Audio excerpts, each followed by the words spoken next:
Welcome everyone to this episode of the Palmetto Guardian. I'm Sergeant Chelsea Weaver. And I'm Specialist Anna Grace Catoe. And today we have a very exciting topic to talk about. At least I think it's exciting. So we're going to have our guest introduce himself, and then we're just going to jump right in. Everybody, Captain Nick Smith. I'm the Supervisory Human Resources Specialist for the South Carolina National Guard. So basically oversee the branch that manages all our full-time employees. So you're over us kind of in a way, or like you have something to do with our jobs. Yep. Exactly. In a sense. Okay. So we've kind of talked before about like different things that the Guard offers and reasons why people join and all that kind of fun stuff. And it's normally benefits and education, but also too, a lot of M-Day soldiers don't really know about the different full-time programs that are out there and opportunities. So that's why we wanted you to come in and kind of talk about, I know we've said multiple times how we're technicians and all that. So we kind of want to just dive into what that entails and how do soldiers and airmen too as well become technicians, and what does that look like? So can you kind of just start maybe a general overview of the technician program, and then we can kind of dig deeper into specific things? Yeah, sure. So I think when a lot of people think about full-time National Guard, all they think is AGR, right? Mm-hmm. Active duty. But the tech program, so it's a special category of civilian employees. It's actually its own law that created it. So we are civilian employees. We're paid like federal civilians, even though we wear the uniform. And it's tied to our military service. So we're that kind of weird child of the National Guard that's really unique, but is really critical to the full-time running of the National Guard. So everything from organizational, training, equipment, maintenance, all that stuff falls under the technician program, as well as HR, PAO, all those kind of special staff categories as well. Okay. So, I'm sorry. I was going to say, so we have positions all around the state, but a lot of them are really kind of centralized in Columbia area. Or like our big shops in Greenville and things like that. Where, because I mean, we are in the Columbia area, so like where around the state are there other positions in, like, you don't have to go into specifics, but like for those who maybe are not centrally located in Columbia or willing to look for something that they would have to relocate, like what are positions out there that are available that people may not know about? Yeah, so in the field, it's mostly our field maintenance shops, our FMS shops. There's 9 of them all around the state. They're kind of hubs where the supported units in that area send their equipment, their vehicles and things to go get worked on and repaired. If it's something that can be done, it's not unit level maintenance, but it's not so high that it has to get sent off to a depot. That's what the shops are for. So the majority of our stuff outside of Columbia and Greenville is those FMS shops. So in Greenville, we also have our Aviation Support Facility 2, AASF 2. So that supports our Chinooks and Lakota helicopters. So there's aviation maintenance and operations up there as well. Everything else really is either here at Joint Force Headquarters or at McIntyre. We have a pretty big, heavy presence there. Some at McCready. All the Air Guard positions are pretty much at McIntyre. So how can people learn more about like the jobs that are out there? What are there specific qualifications? I mean, obviously for different job positions there are, but like what's the basic level that somebody would need to be able to at least potentially apply for any of these positions? Right. So, I mean, it varies kind of drastically depending on the job, but really all your entry-level stuff, which is a lot of what we have out in the field. I mean, your basic military training, like if you're a mechanic and you go through AIT, you got maybe a year at your unit, like that'll get you in the door at these FMS shops, the GS or the WG8 level. If you're AIT qualified, really in whatever specialty for that job, that'll kind of get you in entry level. Most of our higher positions are generally onboard promotions, so as you get that experience, you can promote into it. We have a few specialty jobs that just because of kind of the nature and the low density will come on off the street at a higher level, and those again, having that military experience. That's one of the great things about the technician program is we are able to translate that military experience, your time in school, your time at your unit, into job qualifications and job experience for your civilian side. It's a little harder to do on your plainclothes Title V civilians. It's not a one-for-one swap, but that's one of the benefits of the technician program. So really, and I'd say our biggest need is those entry level. It's those off the street soldiers coming out of AIT, coming fresh to their units that have the skills out of school that can come in and get that whole career. That's who we're looking for most right now. Mm-hmm. What does a career look like? Because I know that like retirement on the guard side is different than the technician side. Mm-hmm. So can you kind of talk about that? Yeah. So the career, kind of varies a lot depending on what your specialty is. If you're in the maintenance field, logistics field, you can come in off the street at WG6, WG8 and do 20, 30 plus years in the technician program and get that second retirement. So it's tied to your military membership. You have to stay in the National Guard to keep your technician job, but you can kind of have two parallel but separate career paths, right? It's not tied completely to your military position like an AGR job is, but it depends. We have a lot of folks that just really love turning wrenches or really love working on their trade, and they're specialists in that, and they stay in the field and they top out and they can just run that all the way to retirement, right? Like kind of separate of their military career. They may have to move around and take promotions in the field, but they can keep working their craft the whole time. They want to stay till they're 60, have at it. That's one of the benefits of it.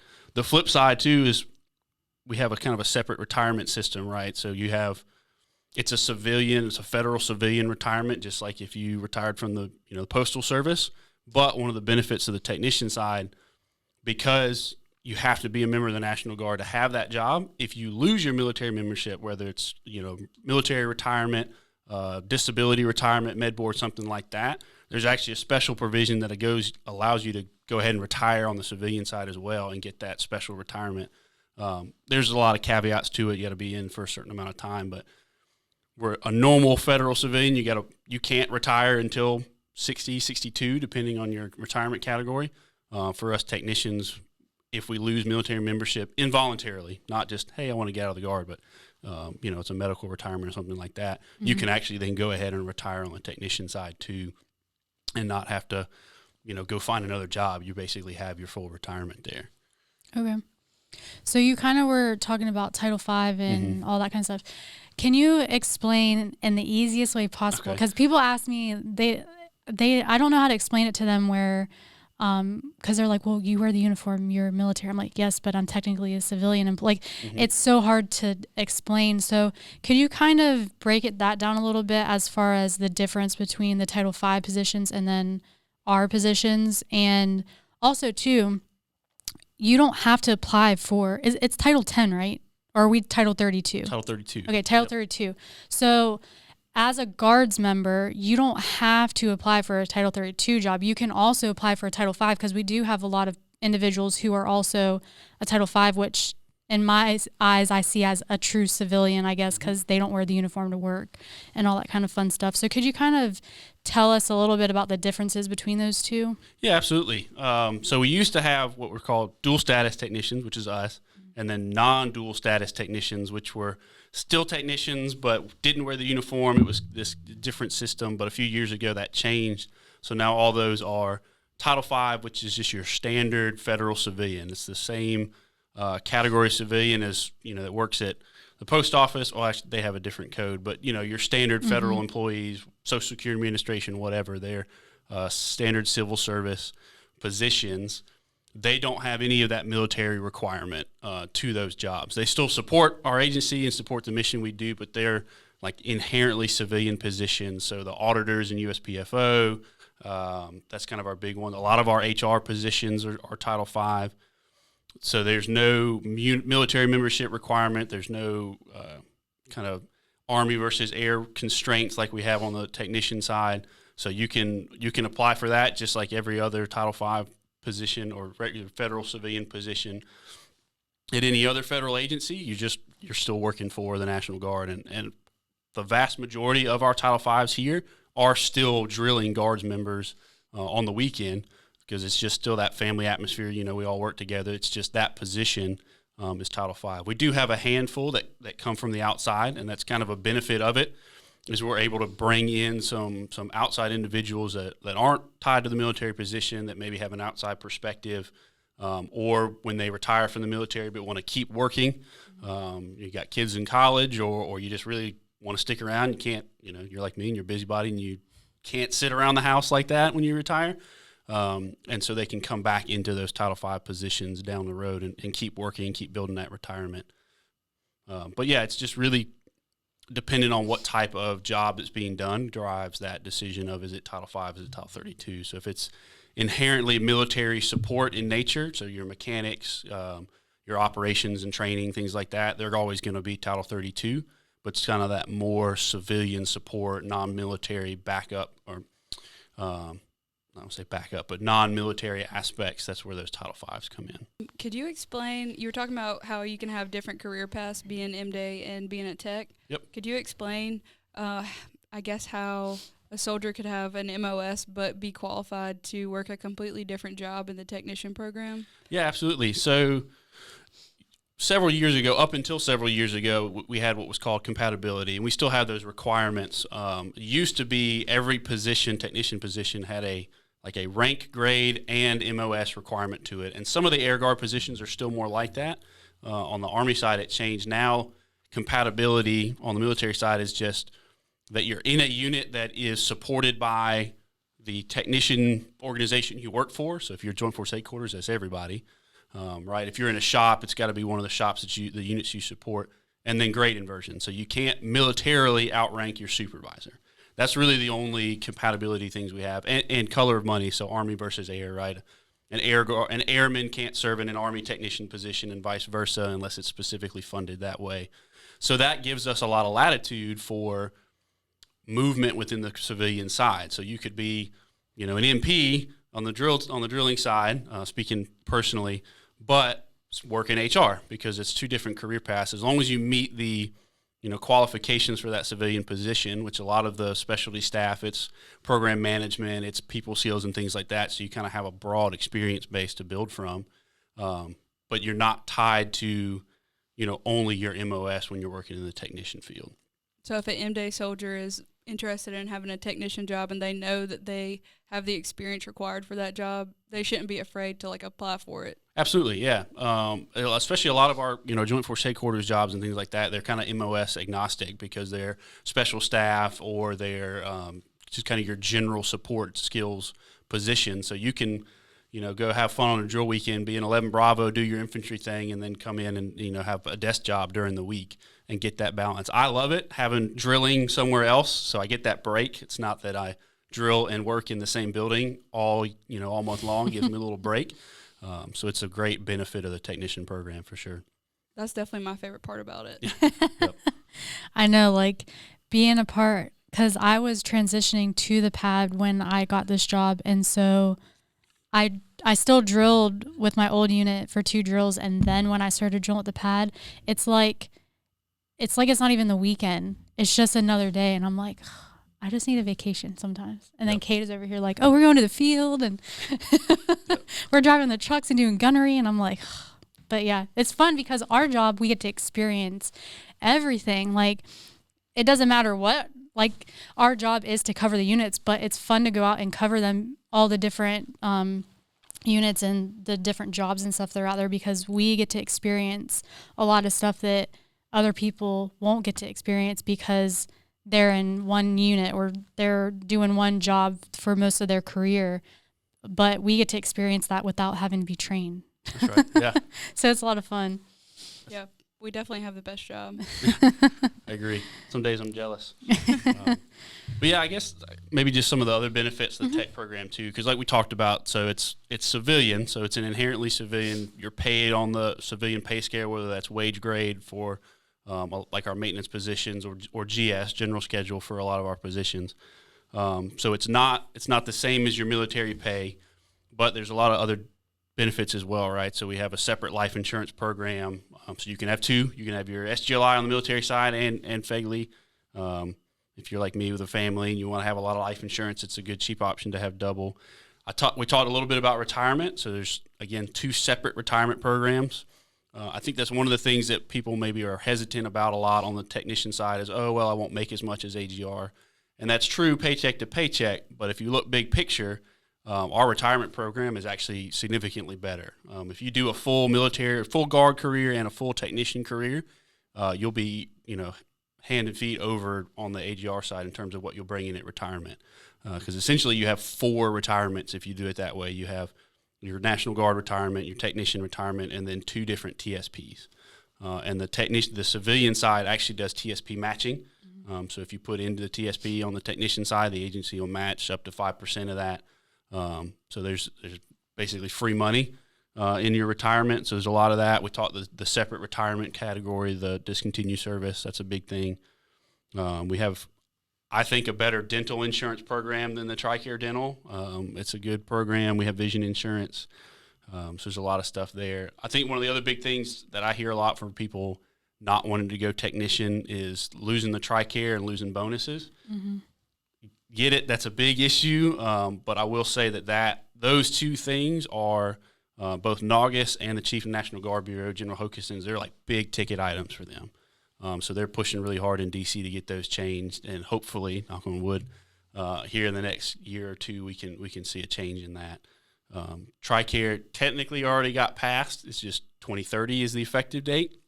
So that was kind of a, yay, thanks. And now we still have to wait. Yeah, still have to wait. But they're pushing to get that bumped up. And then the bonuses, just waiting on the law to change. But that's a big priority for them as well. So don't let it be too big of an issue if you're looking at a technician job, because hopefully that'll change here soon. We also get a lot of leave, a lot of paid leave. That's a big benefit. Starting out, you're at 104 hours, but after 3 years, it bumps up to 6 a pay period, so at 156. And if you got over 15 years, it's twice that, 208. So at the end of it, on the tail end of your career, you can get almost 11 weeks of paid leave between annual and military leave.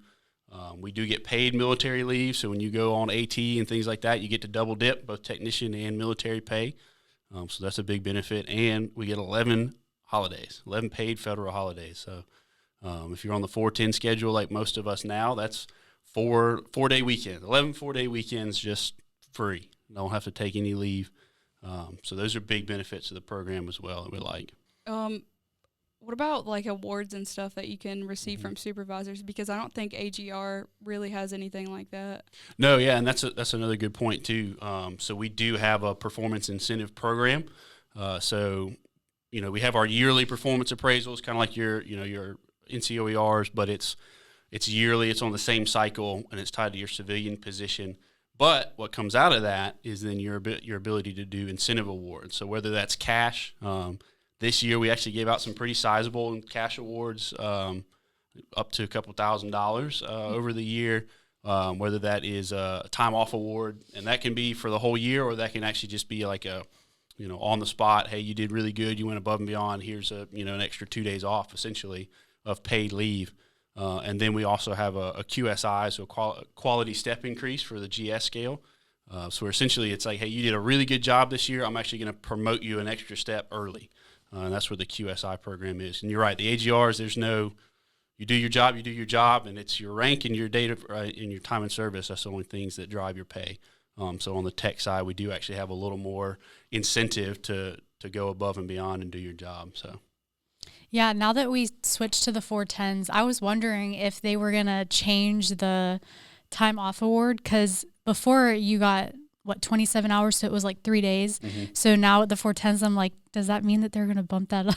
Yeah, and that's in the works. It's just, the wheels turn a little slow, but we're updating that policy to make it 10, 20, 30, 40 instead of, 9, 18, 27, so we can maximize those days. Yep. So one thing that you were talking about, the steps. So can you kind of talk about, so if you came in, say you started out as a GS7 or like the lower level and then a step 1, can you kind of explain the process of your step increases and also to like what you have to do to get to that next GS level? Yep. So on the GS side, and I'll touch a little bit about the wage grades too, because they're a little bit different, but for the GS scale, so general schedule, if you have no prior experience, you're just coming in fresh off the street, you generally start at a step 1. So every position has a grade, i.e. like GS7, GS9, whatever. That's your kind of overarching grade, and that's tied to the position. That doesn't change based on your job. And then you have your step, which is essentially your time in service at that grade. So if you come in at a step 1, steps 2, 3, and 4 are at 1 year after either your initial appointment, or if you get promoted into it, that starts your clock over. So 1 year, and then steps 5, 6, 7 is 2, and 8, 9, 10 is 3 years apiece. So essentially, you could do a full 20 years in one grade and get those steps if you're on a normal schedule. But like we talked about with the QSIs for the incentive awards, right? If you're going above and beyond, you're doing really well, you can get promoted quicker and move through those steps faster. And each step is about 3% raised, at each step. And then we get our yearly cost of living adjustments and everything on top of that in January. So, but that's how that works. And then, so if you come in at a 7-1, you do your few years, you get like a 7-4, and you get promoted. You don't start over at a 9-1. You would take that step and you would adjust it to the next scale. So you're not going to lose out on anything when you get promoted. We get that question a lot on the tech side of, hey, I'm a 9-3, I'm getting promoted to a 10. Am I going to lose money? Like, no, we use what's called the 2-step rule. So if you're a 7-4 and you get promoted to a 9, so you would go to 7-6 and put that on the 9 scale, see where it falls, and so maybe you don't lose any money there. As long as you're in the same type of job or position. So that's anything within the GS scale. Yep. If you're going GS to GS, we always use for promotions specifically. We use that 2-step rule. It's a little different going wage grade to GS or back. The calculations are a little bit different there. But on the GS side, if you get promoted to a higher grade, we use that step rule to set it from permanence. If you're going temp to permanent, that doesn't apply there. It's a little different, but. Do you have something? No. Okay. I feel like this is definitely going to. Wheels turning there. Yeah, no, I think this is definitely going to go more than 30 minutes because we're at 23, and I have 3 questions right now that you say that. Okay. Not to intimidate you or anything, sir. Go for it. But, okay, so my first question is, so with the, I don't know if it's rumors or whatever, but when you say you leave the technician program, but then you apply somewhere else and it's a GS level, don't they have to bring you in at that same level pay wise? I've heard that you're not supposed to go down, and I don't know if I'm asking this question right or not, but if you start working for a different agency, but it's still you part have of it's still part of the GS system or whatever you want to call it. So say you're a GS9 and you're making $50,000 and then you get a job here, they can't bring you in lower than that, is from my understanding or what I've heard. In general, yes. As anything with federal government, right, there's 18 different levels of rule and regulation that goes into it. But generally, we have what's called a highest previous rate rule on the GS side, and it's contingent on grade and where you're at. If you voluntarily, so even within our organization, if you're an 11 and you voluntarily apply for hey, this isn't working out, I want to go back to a GS9, and you voluntarily go back, that doesn't apply.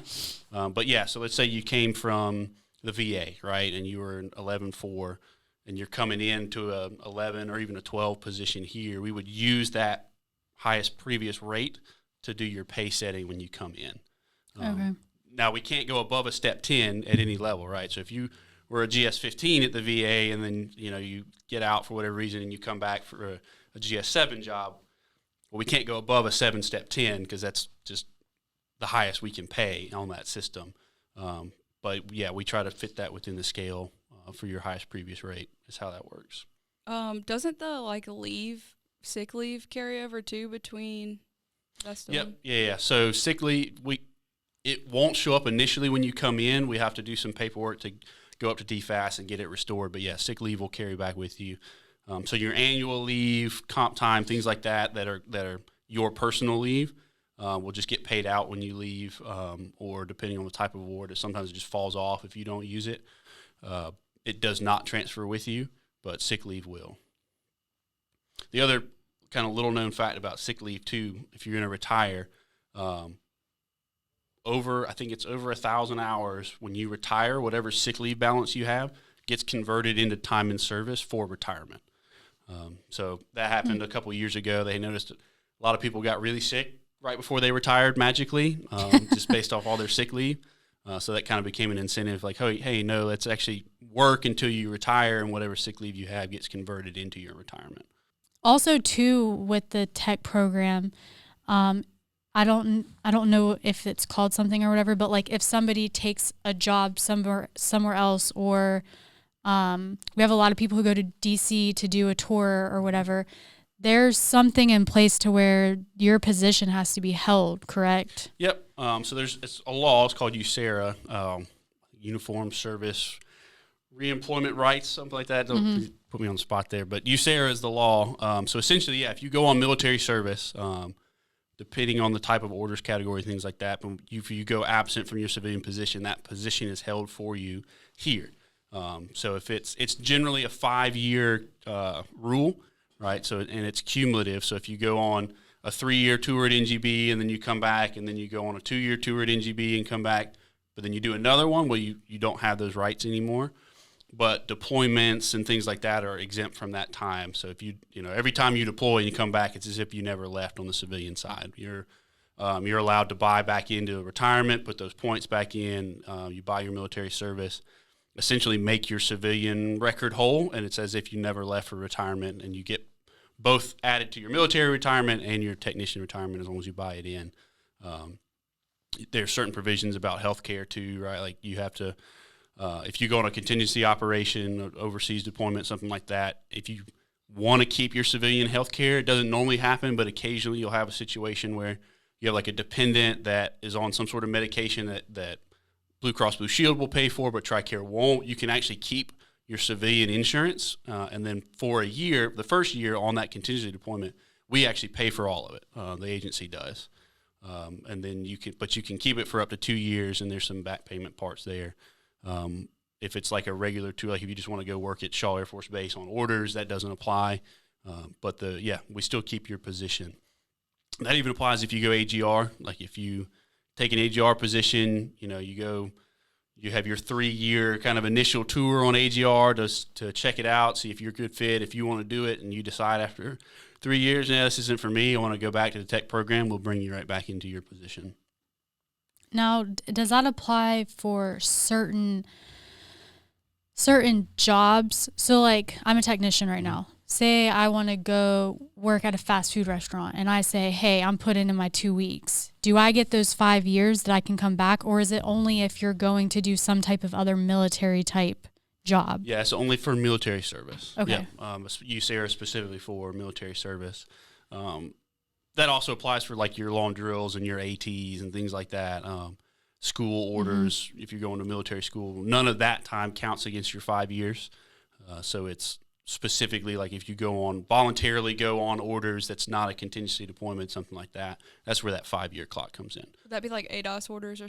Right, yeah, ADOS orders or an AGR tour or something like that. NGB, kind of our biggest ones where people go is AGR, National Guard Bureau, NGB, or Shaw ADOS orders at Shaw Air Force Base, RCENT or AFCENT, somewhere like that. Okay. Now, I've been around for almost 7 years now, so I'm sure that it's changed. I came in when we were still doing leave on paper. And so I know when I went to school to reclass and all that, the biggest thing I want to put out to those who are either considering the technician program or who are a part of the technician program but maybe going to schools or deployments and stuff like that, definitely reach out to HR, because they will have all your answers as far as stopping your insurance, starting it back up, because I know I had issues. I've known several people who have had issues, and you don't want issues with that kind of stuff. So making sure that the right paperwork's filled out to show that you are going to be absent and that you're being put in the system in a certain code, all that fun stuff. That way that there's no lapse in insurance or pay and all that, because it's frustrating when you I get to double dip, but then you come back and then your pay's not scheduled correctly, and then you have to wait a month to get paid because of how the pay falls. So that's definitely something too. If you don't know the answer to a question, or a supervisor or somebody in your section, reach out to HR, because that's your best bet for all the answers. Yeah, because it changes. we see that fairly often. People want to try to game the system and think they can go on orders and like, oh, I'm just gonna, put in one day of leave here and one day of leave there and just keep everything flowing, and it just creates all sorts of issues. We really recommend if you want to take your leave, do that, and then put in the paperwork, go absent, U.S., which is absent for uniform service, do your orders, and then come back, make sure it's all right. That way there's no weird mess up. And a lot of times it doesn't even get caught until you go to retire. And then when we have to pull your whole record together, calculate your time, send it up to ABCC who processes the retirement packages, and it's just a mess. And then it's 10, 15, 20 years later, and we can't it's a lot harder to go back and fix it, and there's debts and things like that. So in general, just don't game the system. Yeah, we had somebody that was coming back from school, and I learned because I was helping them try to get their stuff situated coming back, and they had a lot of comp time and all that they wanted to use, and I had to go back and forth with HR because I would say one thing and they're like, okay, do this, and then we would do it, and they're like, oh wait, no, you can't do that. So like, make sure you use the right leave because like we get annual leave and all that, but if you're getting comp time and like the time off awards, use those first, because if you do go to school or deploy and all that kind of stuff, you can't use those when you're trying to come back and get your pay started. So know what to use before you start using the other stuff. Yep. Yeah, absolutely. And we're always there to answer questions. We got a bunch of benefit specialists that's their job. That's what they do, is help people through that process. So. I know another thing, we talked about like the bonuses and the health insurance and stuff like that. Another big thing is the education benefits. I know currently where there's certain things as technicians we no longer have access to with the education benefits. Is that something that maybe potentially down the road they're looking into, since they are trying to change the insurance and all that kind of stuff? Yeah, that's my understanding, is that's all rolled into that package that General Hokeson's really pushing for of, hey, so we actually had a big leaders call a couple of months ago, and General Jensen, who's the director of the Army National Guard, came down and spoke, and he's had those conversations, and he keeps getting told, or not necessarily getting told, but kind of the old argument was, well, they don't need bonuses because that's their job, right? It's the same thing for AGRs, and his response was, well, but active duty gets bonuses, and that's their job too. So it just doesn't really make sense. So that's kind of where the angle they're approaching it from of why is there this disparity on the active side versus the Guard, especially on our full-time employees. So that's all part of that deal that they're trying to address and fix. Okay. So one thing I think we definitely need to talk about is, where do people go? Like, if you talk to any full-time person, the first thing out of their mouth is the skip page. And not everybody has access to the skip page. It is not user-friendly. I'm sorry, I'm putting it out there. But like, where else can M-Day soldiers go, and airmen, to be able to find these jobs and apply for them? Yep. So the two places where we really look, the National Guard app, when it's up and running, they all get posted there. But then USA Jobs, so all of our external-facing and even internal promotions and stuff, all of our job announcements on technicians and Title V, they get posted on USA Jobs. So you can go on there, you can build your search criteria for Columbia or Greenville. Really, the best way is just to search like National Guard in South Carolina, and should pull you up everything that we have open. And that's the platform that you have to apply on anyway. So I would recommend anybody that's looking for jobs, go on, build your profile. You can upload your resume so it's already there, and everything's kind of pre-built. And then when you see the job, just put in for it, answer the questions, and it comes to us to look at. So, and then the other way that you can look into it too. So we have a lot of positions that may not necessarily open up as a permanent right away, but you can come in as a temp tech, a temporary appointment, and those aren't necessarily on USA Jobs. That's just kind of word of mouth. And it's just a resume and the paperwork to bring you on board, and that really gets you in the door in the system, start working, and then you can see those other full-time positions as they come open. So I would really just talk with your unit leadership, talk with your maintenance folks, your shop chiefs. They're the ones that are really plugged into the FMS shops in the field, your unit leadership and things like that. They can kind of help navigate you through that to see what's available. Okay. Now, I just had a question.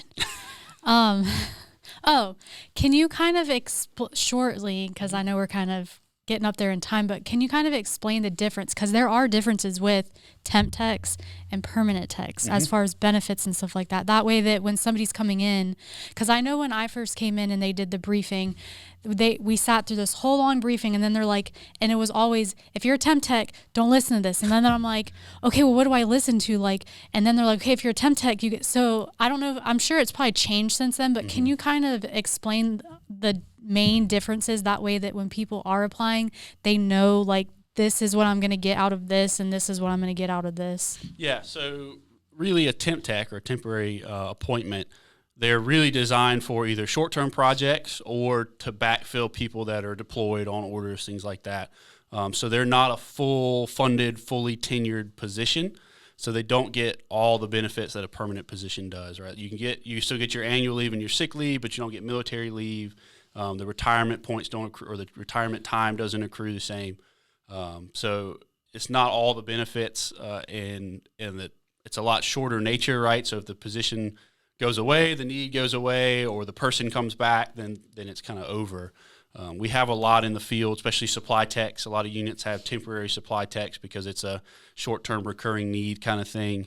The benefit of it, though, is, well, I mean, you still get the paycheck of the job, but it really gets you in the door to build that experience that you can then use when applying for permanent positions, because it's a full-time employment doing that job, learning those skills, getting in the systems, learning how the guard and that job works, so you're kind of better postured for permanent positions when they come open. Yeah, so even though it's temporary, like, I mean, that's how I started. I was a temp tech filling in for somebody who was deployed, and then I got, then I was able to apply for a permanent, and here I am. So, and we've hired multiple temp techs through the PA side of things. So I know other sections have that, where they have an influx of work, and then they bring on a bunch of techs, and then either eventually it turns into permanent, or maybe they find another position somewhere else. So it definitely gets your foot in the door. Like, yes, it is frustrating learning that you don't get all the benefits right away, but it's a great start to be able to get into the program. But I know we talked about buying back time. When you become permanent, does any of that temp time apply to when you start that permanent job, or is that kind of like your clean slate when you're permanent? It applies for some things, for some parts of those benefits in time and service, but not all of it. Not completely in retirement either. So it just depends on what you were doing, how you were converted to permanent, things like that. So Okay. that's one of those. It's a very case by case. We kind of got to look at it as you come on. Can somebody come to you who's been in, so, because like I've been in for a while and things have changed. Can I come to HR and just look at where I'm at with all of my stuff, I guess? Absolutely. Yeah, we recommend people, and we got really out of it during COVID, but we're trying to get back in the swing of doing shop visits and records reviews and going out to the field and walking people through, hey, this is what it looks like now, this is what it should look like, this is what we're missing, especially any military buyback time and things like that, because the sooner you do it, the better. That way you're not like chasing a rabbit trying to retire and finding your paper copy DD-214 from 18 years ago and things like that. So, yeah, absolutely. If you work close by and you can come over, that even better. You can come by and you can look at your own record in EOPF, but sometimes it really helps having that specialist there to kind of talk you through what you're looking at. Okay. I felt like you looked like you had a question earlier, and then I kind of just started talking. Oh, I was going to ask about, like, don't we have like a union or something?